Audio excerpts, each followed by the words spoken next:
Institute in Perth. Thank you very much for coming. It's lovely to see such a turnout, and I think it's a testament to how important and dear to our hearts actually achieving independence for Scotland is, and all the benefits that that can get for us. Tonight's theme is equalities, and I'm looking forward tremendously to hearing from Anne-Marie Ward. Anne-Marie has quite a CV.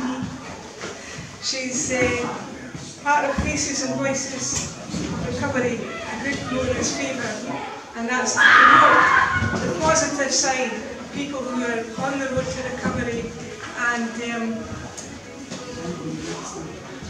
that's essential, I think. There's such a stigma for people who've experienced this, but we've got to have help, and actually for people who've recovered to get over that is heroic. It really is heroic, and it's in all our benefit when they can make that journey. She also has been, is it fair to say, a thorn in the side of the establishment, chastising them, encouraging them, shaming them into making it a right to recovery and producing the bill, or getting the bill, the right to recovery bill, before the Parliament. And that's essential too. I don't know if I've introduced myself, but my name is Sally Hughes, and I was a police officer for 25 years in this area. I retired, it's coming up for 3 years ago. Addicts and the chaotic lifestyle that goes with that, it's hugely resource intensive for all our public resources. And if I can give you an example of my previous work as a beat officer, when I started in Perth, we would get the intelligence that there was drugs dealing at a house in the scheme and all the antisocial behaviour that flowed from that.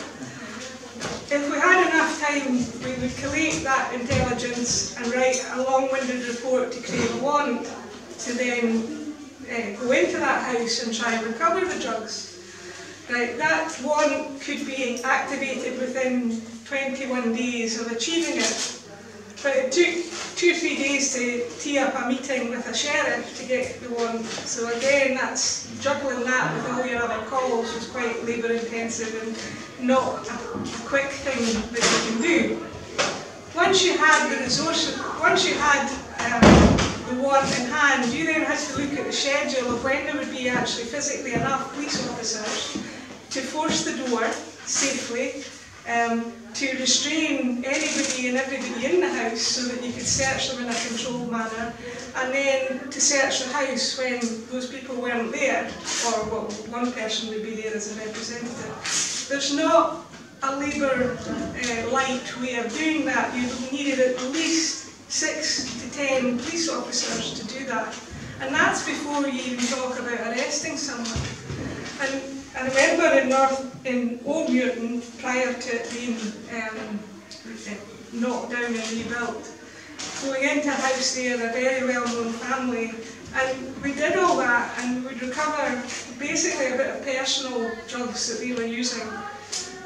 20 years later, we were doing exactly the same thing, only it was the younger cops going through that and doing that, and this time it was the children of the people that I had been going through, and if they were lucky, they would get enough drugs recovered that hadn't been flushed down the toilet, a bit of personal drugs use, and it would say, well, and we would all say, well, that justifies the warrant, and say we got something.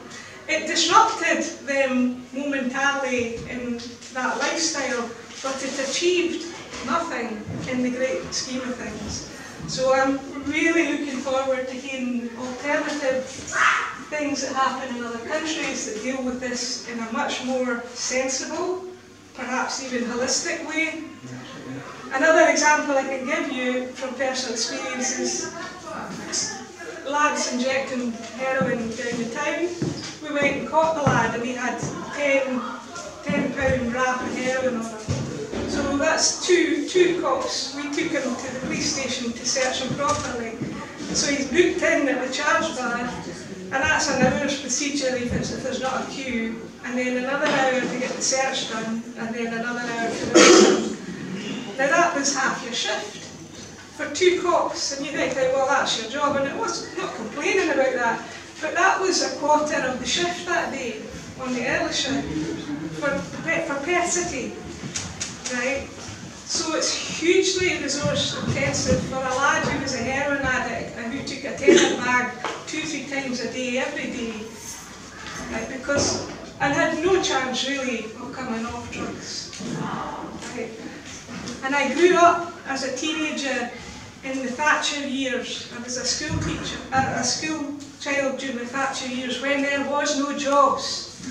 And as I progressed in the police, it just time-wise, I didn't get promoted. But as I progressed through that, the thing that changed was jobs.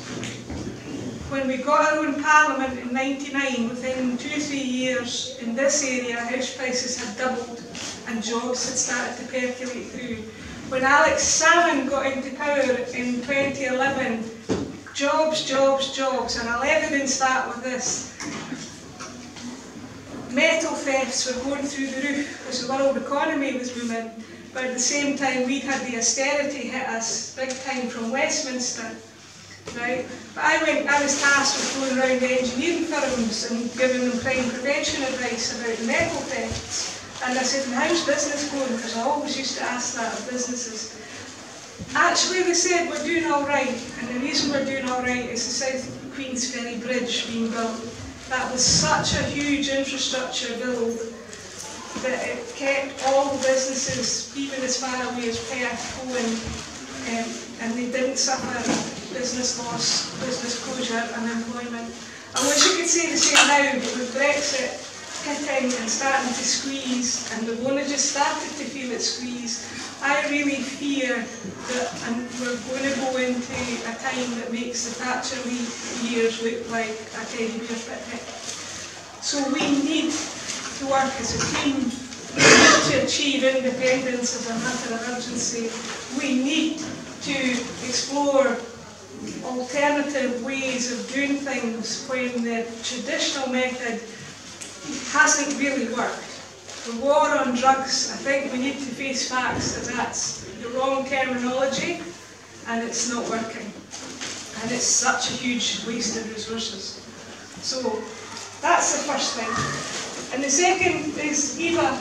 Now I kind of have a bit of chronic fatigue that goes on, and it's running on empty, and there's been a couple of times I've been away to go to marches for independence, and I've really been feeling sorry for myself. But Eva's been there, and Eva describes herself as the bionic woman and has made huge use and need of the National Health Service now. So she's a battler, she doesn't give up, we are very lucky to have her, and a few times now it's a kind of drag myself to things because I know she's been there, and it's like, well, she can do it, I can do it too. And my God, we really, really need battlers.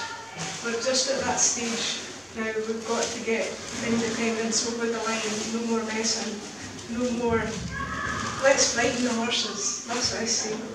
So, and the last thing I'd like to say before we get on with the meat of this meeting is Patsy Stewart Hilton is going to treat us to one of her father's poems. And his name was John Stewart, sometimes known as Jock Stewart, and he was a piper to trade. And if you're an old folkie like myself, then you'll know that song.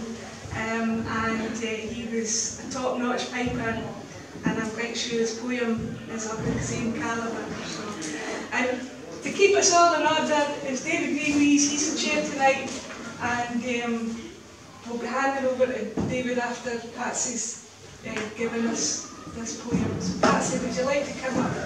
Yes.